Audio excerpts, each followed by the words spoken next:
No, prišiel som v Nemecku na odpočívadle Muldental do sprchy, hej, akože je to Unimobunka, všetko akože relatívne fajn, sprcha čistá, kúpeľňa použiteľná, aj záchod tu je. Ale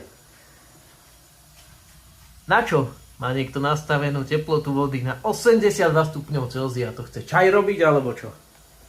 To nechápem. Však takto som mal sprchu a koľko razy ma pálila voda. Keď dám na najteplejšiu, tak sa obarím. Hej? Na čo je to dobré? A teraz tu je tečúca voda, najteplejšia, normálne sa s nej parí. Tak urobíme jednu vec. No, teraz mám na telefóne spustený teplomer. A koľko má tá voda? Meraj. 60 stupňov. A to už je nejakú dobu pustená, hej?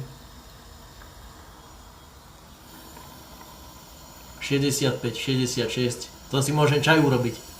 A to je točková voda. Takže za mňa dosť nebezpečné.